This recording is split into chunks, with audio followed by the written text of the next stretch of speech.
What an extraordinary night. It's exceeded far beyond, I think, the greatest of expectations, really absolutely spine-tingling. So thank you so much for sharing your wisdom with us. Sometimes I think that we could run an essay competition for Newcastle, less is more. The idea that this is a city which doesn't have any expectations. And I think what we've learnt tonight is the great power of expectations. And I think the appropriateness for us to, either twist like ask for some more. Now we've got to take there were some grand visions this evening. I think I'd like to just propose that we take a modest step to preserve that wonderful space, which is the King Edward Park and its environs. And I had the chance to distribute earlier on a series of resolutions. And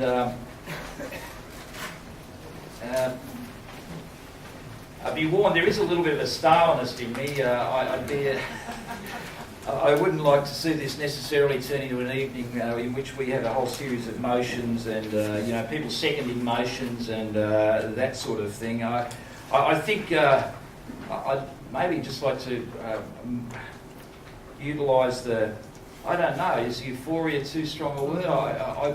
But basically there are two motions there in front of you. The first one goes to, I'll just read it if you haven't had an opportunity to get a copy. This community meeting endorses the cultural heritage significance of King Edward Park and its environs, including the Headland Reserve, and supports the nomination to have Newcastle Recreation Reserve listed on the State Heritage Register. We heard Anne specifically talk about where we are in terms of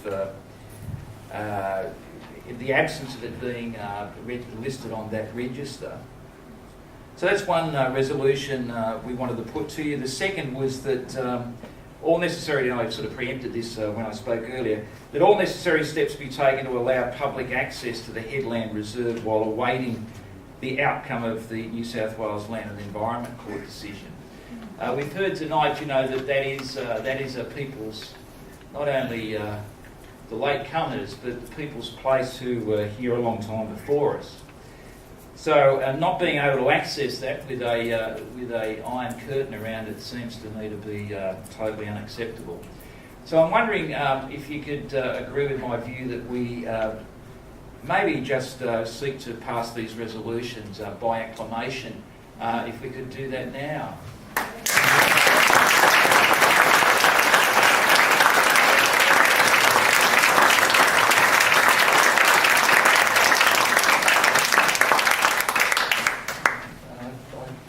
I think that concludes this evening. No, sorry. I think you should give us a chance to have something. Okay, all right. Well, I definitely. I've got my resolution. I know that I completely agree with the resolution. Don't just go past the playground through. And don't think for one moment that we haven't been doing something in Newcastle. There are good people here in this room that have done so much for this city and for that park, right? And we didn't. It's a matter of management. It is a matter of management, as been pointed out. Management that this particular headland is being alienated in the way it is at the moment. And it is. The decisions have been made. Now, that is something that we objected to. But any park in Newcastle is supposed to be managed by it's supposed to be managed. And there is an official plan of management. And there is an official plan of management for this Headland Reserve. Whether you agree with it or not, it's there. There is an official plan of management for Civic Park. And it included Lehman Street. That official plan of management is done in the year 2000. Now, there were 14,000 people signed a petition to save those trees and to have a independent look at the risk management. which was a totally exaggerated risk management. And the council, in their wisdom, did at that time misrepresent the people. Yeah. But look, all right, now let's focus on this. Our premier park. It's the first park set aside in Newcastle. One of those in New South Wales. It was one of the first acts of the Legislative Council of New South Wales when it was created, was to set aside this park and to provide the Newcastle Council with money to fence it. Now, we do appreciate that part. We didn't have any say in the misuse of the government funds that Commandant Morissette did, but it's part of our heritage. It's part of our heritage now, isn't it? And but we don't want to see the misuse of this headland. And I think that the speakers are wonderful to follow. But it must be remembered that every single person here has to get involved, to take up the spirit that's there in the Aboriginal people. It's been there for thousands of years. This is such an important part of Newcastle, and we do support this resolution.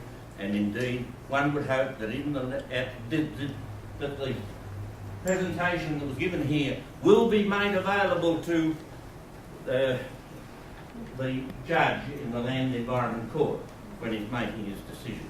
And one would hope that the Land Environment Court will bring down one of its decisions as placing an interim heritage order on here so that there would be 1 year to get this story right. Thank you very much.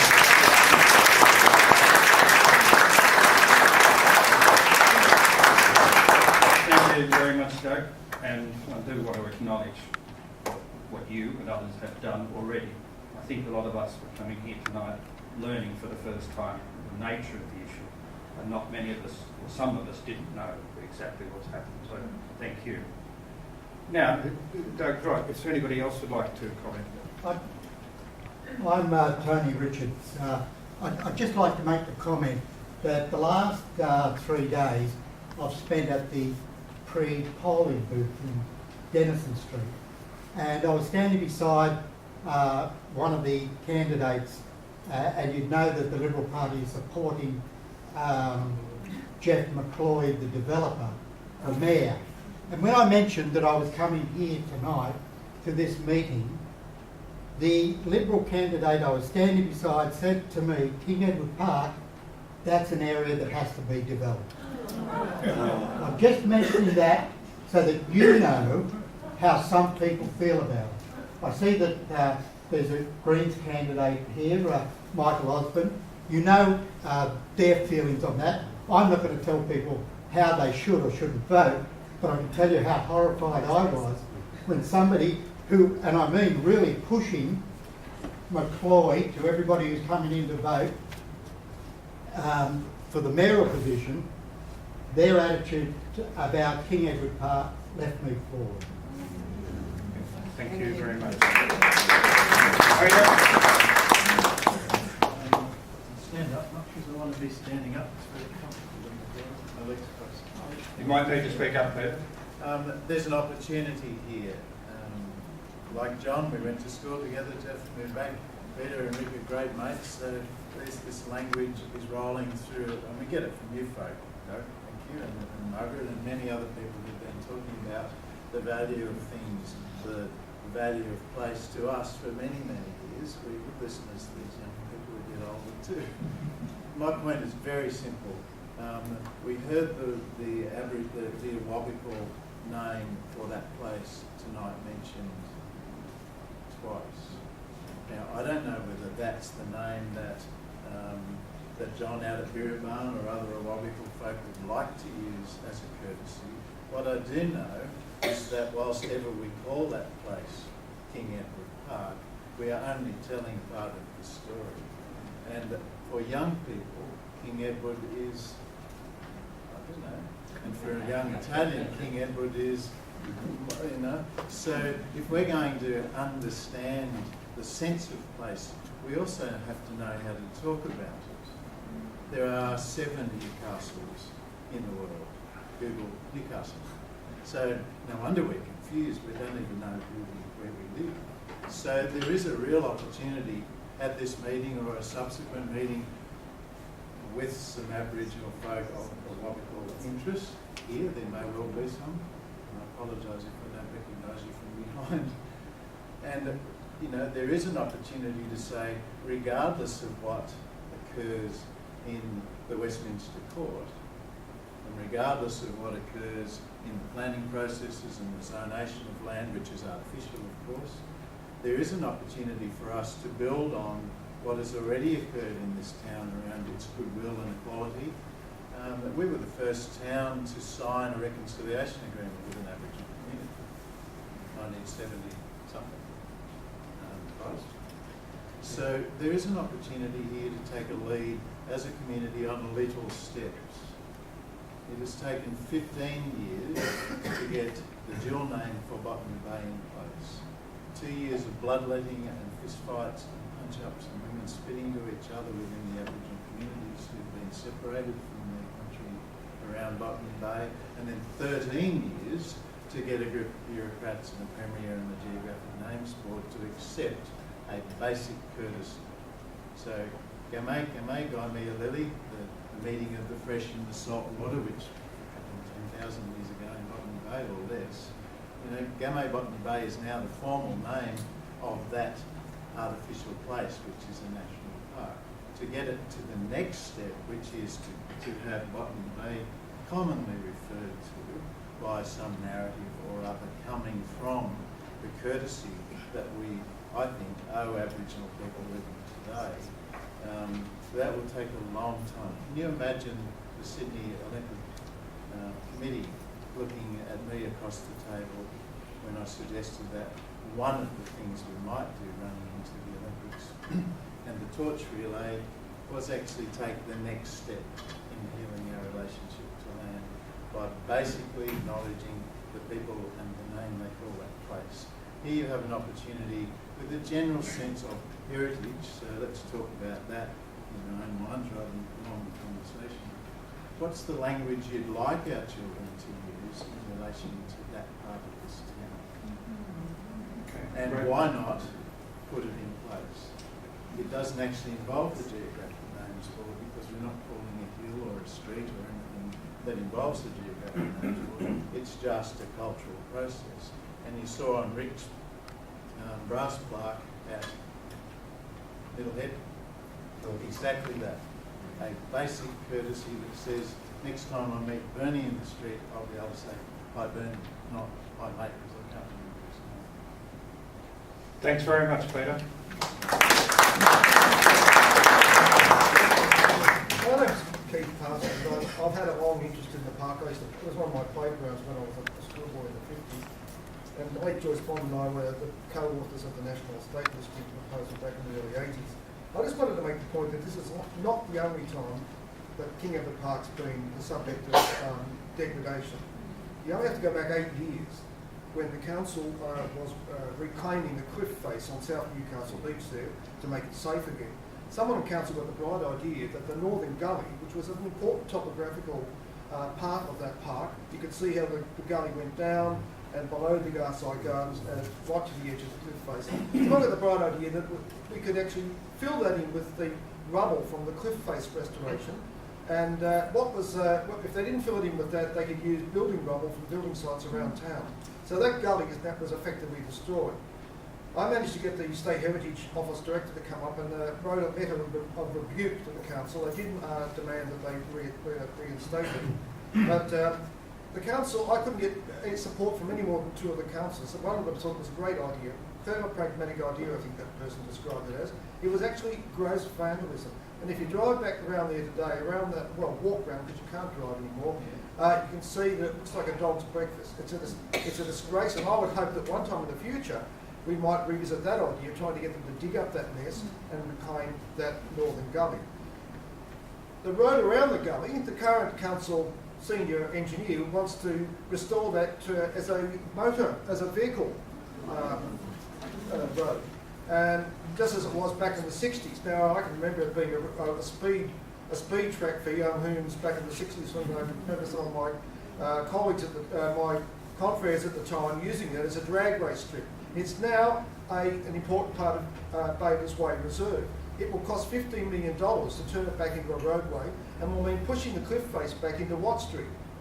Now, that's the sort of thing that the some council staff and some councils seriously think is a good idea. That will revisit us, I feel, in the next few years. The bogey hole. It was only a couple of years ago that the bogey hole was seriously suggested by the state government that they fill it in with concrete to protect us from damaging ourselves because one person through misadventure died diving off the side of the bogey hole. The bogey hole's been there as a public bath since the 1860s. It's probably one of the earliest in New South Wales. So now we're getting a grossly over-engineered solution to allow people to go back there that will destroy the ambience of the bogey hole because of the so-called risk management problems. If you want to go back 40 years, if you take a trip to New Lambton Heights, you'll find, firstly, if you go up to right to the top of the park, there are two sandstone gate posts. And those posts used to have two smaller ones flanking it and some very elaborate gates. I don't know where the gates have gone, they've just appeared, they're probably at the council depot somewhere. But the two flanking gate posts can now be found in a house at the front of a house in New Lambton Heights. That house was actually owned by a former council engineer. I don't know how they mixed together that house, but they're there. I'd like to see them brought back to the park. So the idea of mucking up that park goes back decades and decades, and if you only go back to the 2004, that was a disgusting thing that happened to that northern gully, but I couldn't get many people interested in it, even though the Heritage Office was, and that was a trigger for the Heritage Office saying to the City Council, we want that park put on the State Heritage Register. I know it's suffered a bit of a block now and having it finished, and Nan and her committee are doing that.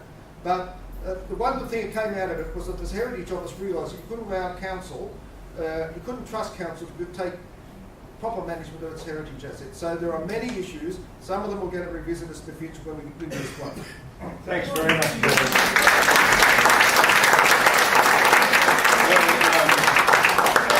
And John and speakers, you provided us with a lot of knowledge. Excuse me, Sorry, I'm thinking that this is a very strongly attended representative meeting, and I'm somewhat disappointed in what's coming out of this meeting. I wonder if there's anything to prevent us from having a strong resolution come from this meeting, words along the lines that this meeting strongly supports the headland of King Edward Park being retained as open space for the recreation of the people of Newcastle. I don't think it's enough to say we want access, we want to get access through the wire fence. Isn't this an opportunity for us to state clearly that we want this retained as open space?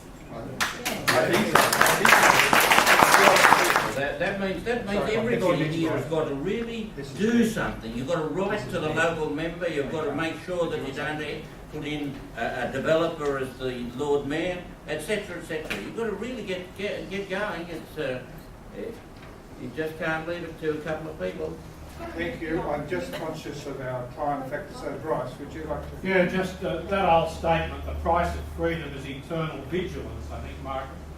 And there is no doubt, and I know this from past attempts in the park, there is no doubt that often within the lands bureaucracy or within the bureaucrats generally, the idea of opening this up to development is fairly clear in their view.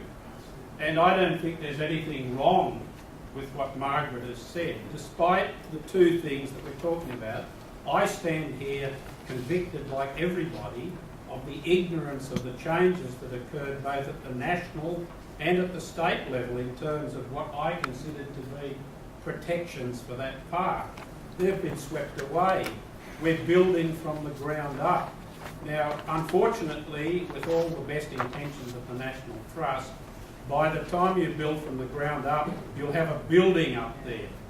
And so I don't see anything wrong at all with the view of making it clear that the best outcome for that piece of land, as was said by our two architects, is that they be open space parkland with something there that is available to all the people, not a special use purpose, as was proposed by the original proponents of the bowling club redevelopment, and obviously by this special purpose that's being proposed now.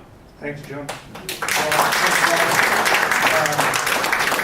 The reason I proposed that resolution was that I did anticipate that there's many people in this room, many views. I didn't want to... We've got the one view, and that is that it should be open. Well, we might have a different view about that though. Is there anybody that doesn't agree with that? Stand up to people that don't agree that it should be open.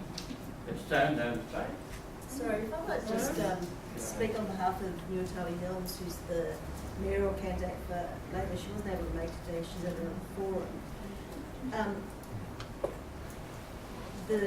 She voted on the development and voted in favour of it, but if I could just read a statement from her in relation to her reasoning for that.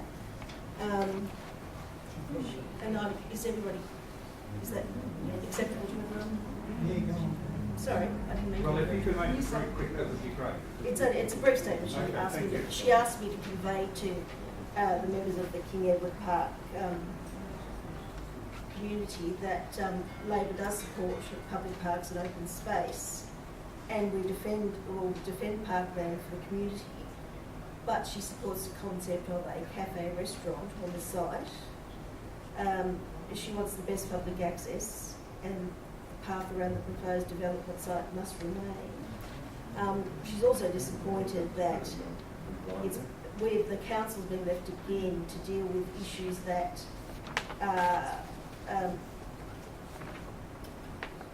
we should have been dealt with by the Crown, and we're having to sort out the difficulties of how things are.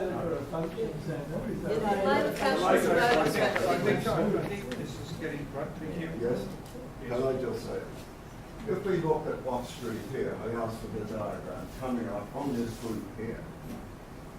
Have they thought about the impact of traffic which is going to come in this particular locality and is going to cause a redirection right down Newcastle Street? Then, because there's no sound like barrier at the back of the building, it'll permeate sound. So there'll be no ambience. If you get up there where the ordnance or where the schemes are, right, the old emplacement you could walk at night, so many people go up there, that you look back on this edifice of noise and light and intrusion, and it affects that whole community, not the community that is.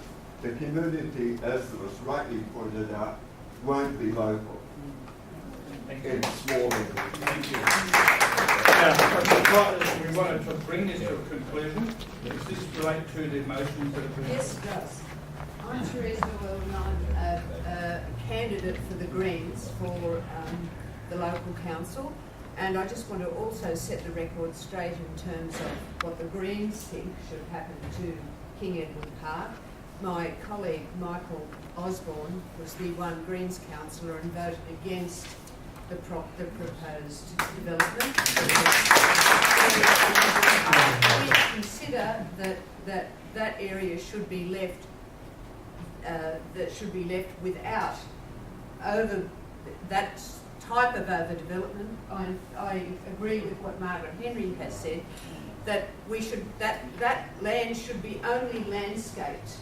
Development particularly of the size of the scale that's proposed, that's been approved now, will overwhelm King Edward Park. It will change the nature of King Edward Park.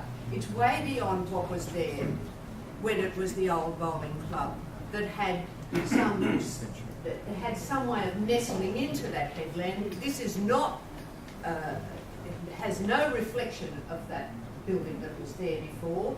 It will be a monstrosity. It will take away our ability to enjoy that headland and enjoy the views that are afforded from that park. So I believe that, and I hear pledge on behalf of the Greens that we will do everything in our power to save the headland at King Edward Park. I see that your motion is an extension of the motion that was originally proposed and declared. I suggest that we take the motion as read and that we combine it with what has been approved and regard that as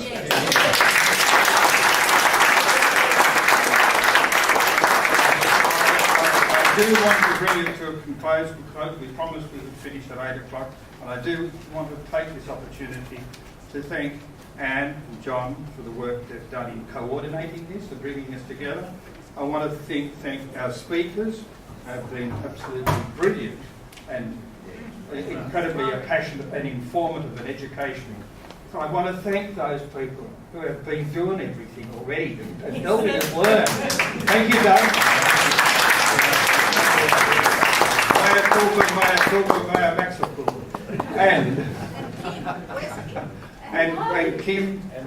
And Kim, thank you very much for that, for your work. And I really thank you people for being here. It's wonderful to see such a turnout. And it poses a big challenge is that how what has been said tonight is channeled through these people who have been championing the cause on our behalf, how that information is integrated and it's built into the political process. That is going to be the real test of where this goes. So thank you one and all. Thanks for your contribution. And safe